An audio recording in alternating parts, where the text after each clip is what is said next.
إن الحمد لله نحمده ونستعينه ونستغفره ونستهديه ونعوذ بالله من شرور أنفسنا وسيئات أعمالنا. إنه من يهده الله فلا مضل له ومن يضلل فلا هادي له، وأشهد أن لا إله إلا الله وحده لا شريك له، وأشهد أن محمدا عبده ورسوله. يا رب إن عظمت ذنوبي كثرة فلقد علمت بأن عفوك أعظم. إن كان لا يرجوك إلا محسن فبمن يلوذ ويستجير المذنب. أدعوك ربي كما أمرت تضرعا، فإذا رددت يدي فمن ذا يسمع. ما لي إليك وسيلة إلا الرجاء، وكريم عفوك ثم أني مسلم. عباد الله، طبتم وطاب ممشاكم وتبوأتم من الجنة منزلا. الله أسأل كما جمعنا هنا في بيته على طاعته أن يجمعنا في الآخرة بجنته ودار كرامته، إنه ولي ذلك والقادر عليه. أيها الأحبة، أيام قليلة ويدخل علينا شهر رمضان المبارك. أسأل الله عز وجل كما بلغنا شعبان أن يبلغنا رمضان سالمين غانمين وجميع المسلمين. أيام قليلة ويدخل علينا شهر ننتظره من العام إلى العام، شهر تغفر فيه الذنوب وتستر فيه العيوب، شهر تعتق فيه الرقاب من النيران، وتتنزل علينا رحمات الرحمن جل وعلا. لذلك قلنا لا بد على المسلم العاقل الواعي اللبيب الفطن أن يخطط لشهر رمضان، أن يستعد لشهر رمضان، أن يدعو الله عز وجل أن يبلغه شهر رمضان، فهذا فضل عظيم من الله عز وجل به على كل من أدرك شهر رمضان. الصحابة رضوان الله عليهم كانوا يستعدون ويدعون الله عز وجل أن يبلغهم شهر رمضان قبل بلوغ شهر رمضان ب6 أشهر. قبل رمضان ب6 شهور يبدأ أن هم يتأهبوا ويستعدوا لشهر رمضان. وأنا قلت العام الماضي قلت هنا في هذا المسجد على هذا المنبر، ومنكم من سمعني، كان معانا ناس في شهر شعبان اللي فات هنا في هذا المسجد، بيننا أحياء يذكرون الله، يدعون الله أن يبلغهم شهر رمضان القادم، وهم الآن في تعداد الأموات ولم يدركوا هذا الشهر، شهر شعبان. وأقولها هذا العام في ناس كتير بينا دلوقتي مش هتكون موجودة معانا السنة اللي جاية في شعبان اللي جاي. سنة يموت فيها من يموت ويولد فيها من يولد. الإحصائيات بتقول إن كل دقيقة بتمر علينا بيموت فيها 2 على مستوى العالم، شخصين بيموتوا كل دقيقة بيموت 2 على مستوى العالم. فهل تضمن أنت أن تعيش للعام القادم؟ هل تضمن أن تكون في شعبان العام القادم؟ في منا صايم، أيوة، في منا امبارح يوم الخميس وليلة الجمعة اللي هي كانت ليلة النصف من شعبان اللي تحدثنا عنها الجمعة الماضية، وقلنا أن الله عز وجل يطلع فيها على العباد، ينظر فيها على أحوال العباد، ينظر فيها على أعمالك. في منا ناس كانت امبارح بتقرأ القرآن وواقفة بين يدي الرحمن تصلي وتدعو وتناجي الله عز وجل، وكتير من المسلمين كانوا قاعدين على المقاهي وأمام التلفاز وعلى الإنترنت، أضاعوا هذه الليلة. اوعى تضيع الفرص اللي جاية في شعبان وبعديها رمضان. اوعى تفضل غافل لحد ما شعبان ورمضان يمروا من بين ايديك. اعمل ايه يا شيخ؟ صلوا على رسول الله صلى الله عليه وسلم. اولا التوبة الى الله عز وجل.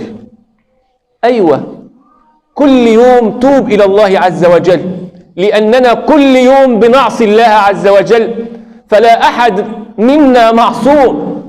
كل يوم جدد التوبة مع الله عز وجل، لعلك اذنبت واخطأت وانت لا تشعر.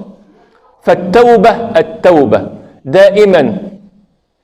قل يا رب تبت إليك وعدت إليك وندمت على ما فعلت وعزمت عزما أكيدا ألا أعود للمعاصي مرة أخرى وأنت على ما أقول شهيد. قل هكذا، لا تكن من الغافلين. ثانيا، والحاجات اللي هقولها دي خلي بالك منها كويس. لو كنت عايز تكون من الفائزين في رمضان، ابدأ اعمل اللي هقول لك عليه. التوبة، تتوب إلى الله وتسأله أن يعينك على رمضان، وأن تسأله أن يبلغك هذا الشهر العظيم الكريم. ثانيا، التخطيط الجيد. خطط صح. يعني ايه اخطط صح؟ يعني اللي هيعمل مشروع لازم بيعمل له تخطيط في البداية. انا هفتح مشروع، يبقى هقعد واخطط واعمل ميزانية للمشروع. ليه بتعمل كده؟ عشان ما اخسرش، عشان اكون فائز، عشان اربح، عشان المشروع بتاعي يكون ناجح. انت هكذا خطط لرمضان من دلوقتي علشان ما تخسرش، علشان رمضان يكون رمضان فوز ونجاح لك. خطط من دلوقتي. اخطط ازاي؟ امسك ورقة وقلم. شهر رمضان 30 يوم، هعمل فيهم ايه؟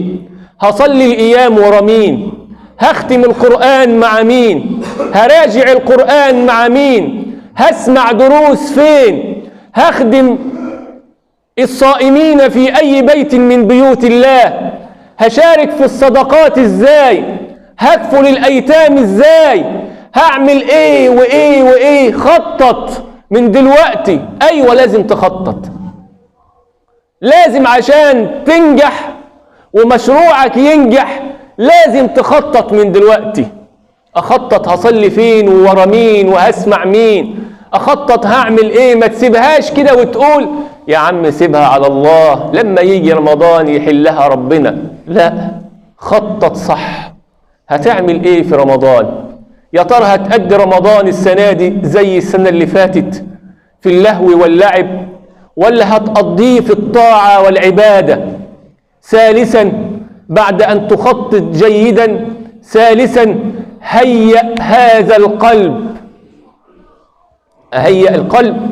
أيوة، القلب ده طول السنة طول العام مليان حقد وضغينة وبغضاء وكراهية وغير ذلك، شيء طبيعي.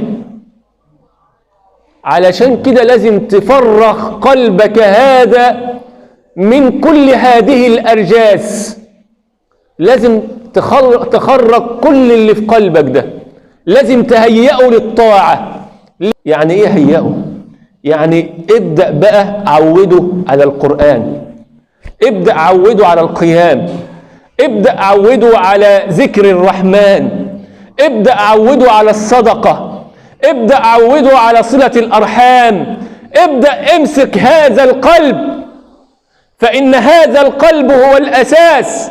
هذه المضغة إن صلحت صلح الجسد كله. المضغة الصغيرة دي هي اللي بتحركك. فابدأ هيئ هذا القلب.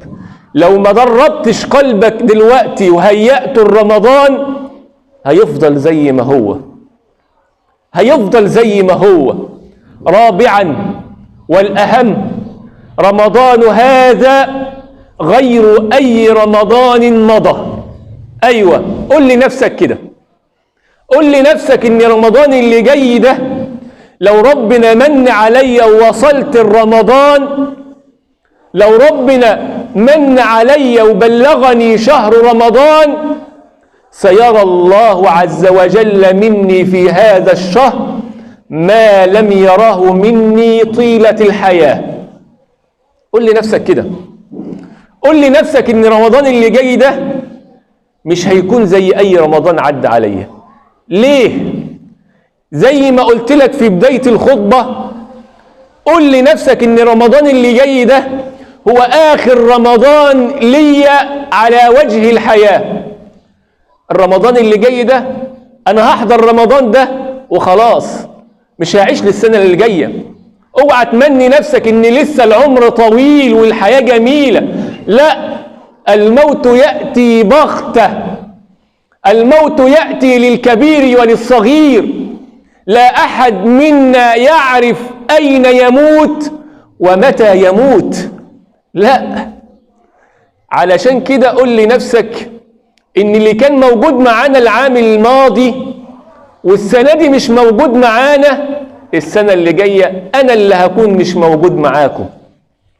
علشان كده سأري الله عز وجل مني في هذا العام ما لم يراه مني في الأعوام التي مضت. رمضان ده مش هيكون زي أي رمضان. أعمل إيه؟ رمضان السنة اللي فاتت ضاع مني كتير من الأيام في السهر وفي الإنترنت وفي مواقع التواصل وفي الحديث مع الأصدقاء. السنة دي لا، مش هضيع ساعة من ساعات رمضان إلا في طاعة الله عز وجل.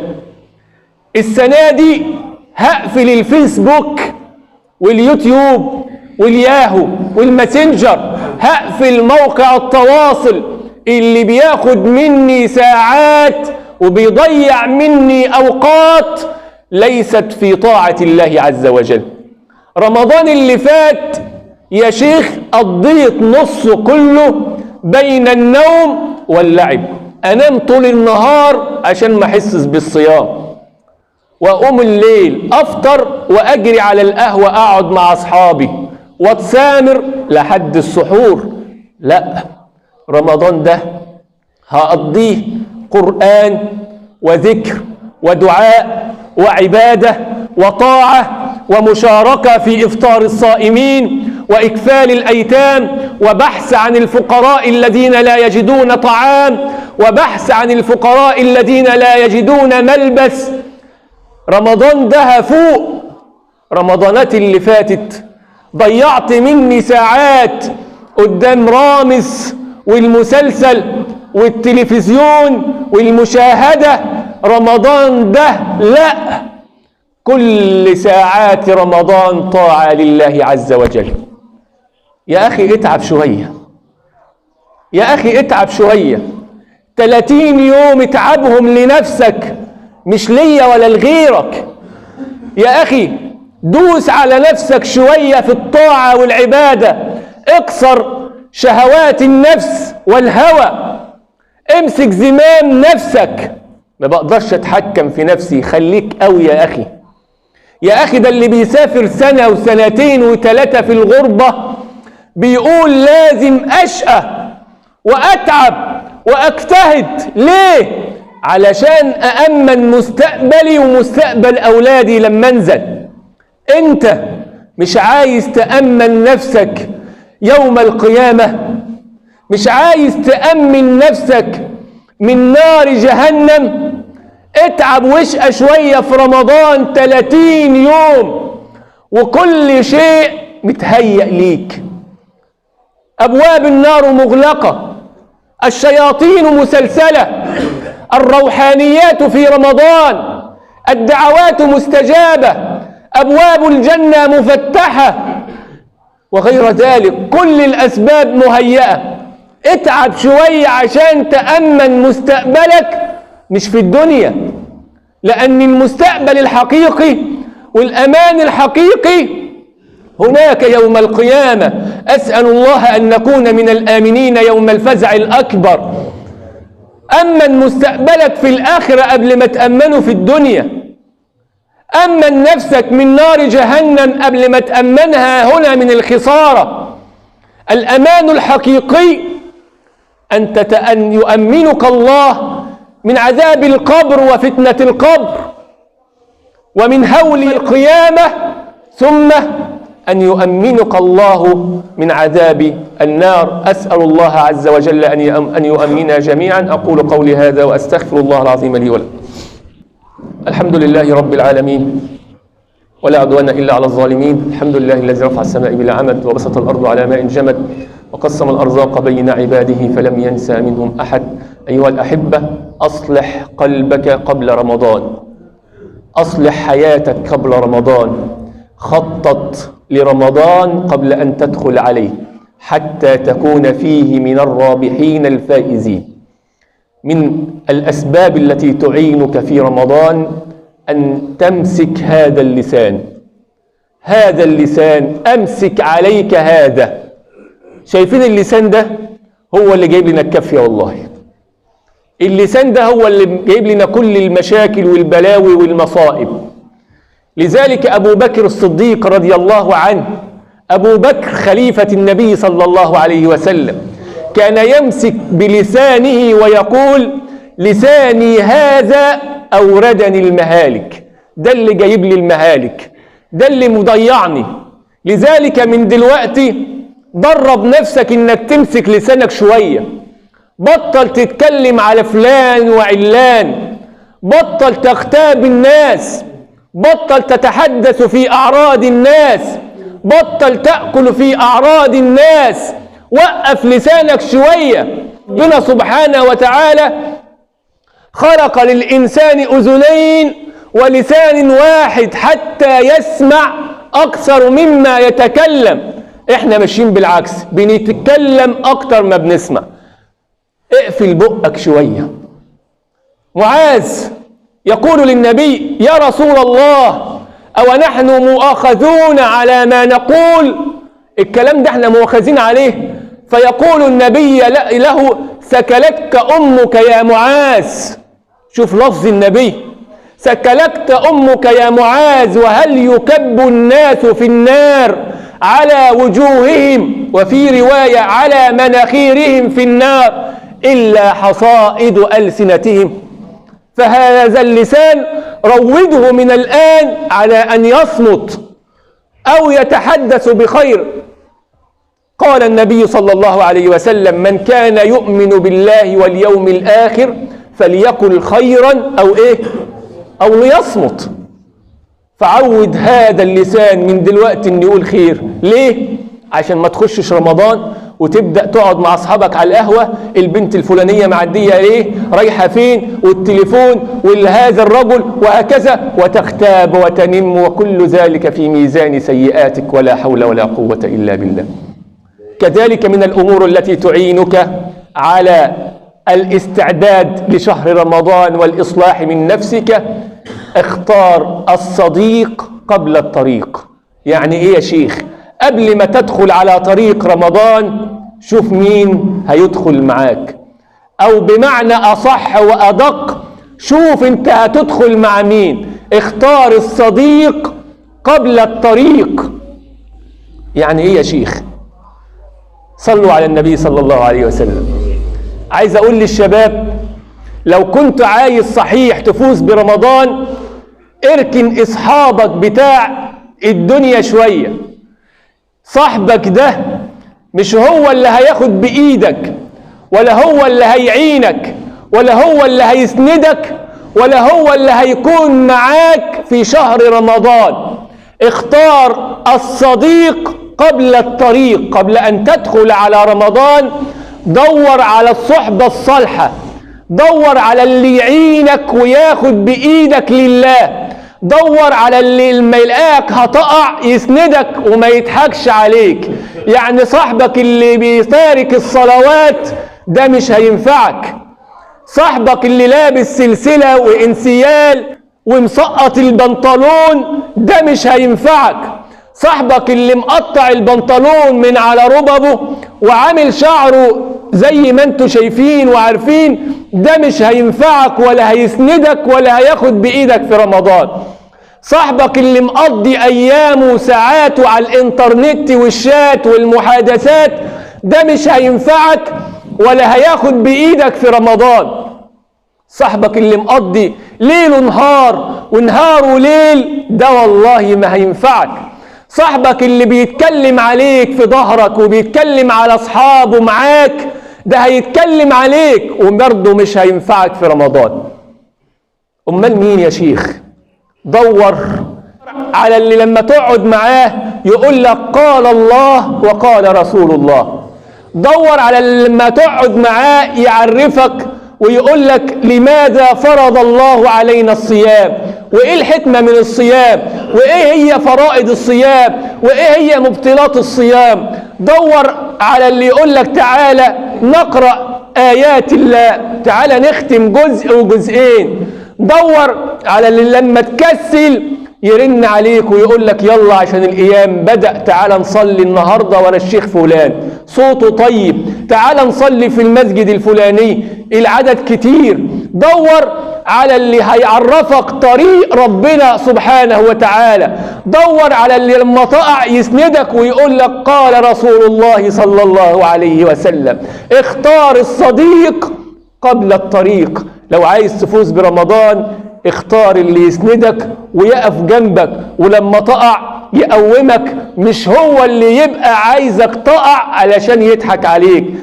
أخيرا وحتى لا أطيل عليكم، إذا أردت أن تفوزوا برمضان فعليكم أن تتعلموا من الآن أحكام الصيام. اعرف دلوقتي أحكام الصيام. إيه هي أحكام الصيام؟ الفرائض والمبطلات، وإيه هو اللي جائز في الصيام وإيه هو اللي غير جائز، علشان تصوم صح وتتعبد إلى الله عز وجل صح. وإن من الله عز وجل علينا قبل أن ندخل على رمضان سيكون لنا خطبة هنا بفضل الله تعالى عن أحكام الصيام نوضح فيها كل شيء ونذكر فيها أنفسنا وإياكم. نسأل الله عز وجل أن يبلغنا شهر رمضان. يا رب بلغنا شهر رمضان. يا رب لا تخرجنا من شهر شعبان إلا وقد غفرت ذنوبنا، إلا وقد غفرت ذنوبنا وسترت عيوبنا. يا رب طهر قلوبنا من النفاق وأعمالنا من الرياء. اجعل أعمالنا وأقوالنا خالصة لك وحدك. يا رب ردنا إلى دينك مردا جميلا. خذ بأيادينا إليك أخذ الكرام عليك. اللهم عافنا واعف عنا، اللهم عافنا واعف عنا، وعلى طاعتك أعنا، ومن كل شر يا ربنا سلمنا، وإلى الفلاح والنجاح يا ربنا وفقنا، واهدنا صراطك المستقيم. وآخر دعوانا أن الحمد لله رب العالمين، وأقم الصلاة للمسلمين.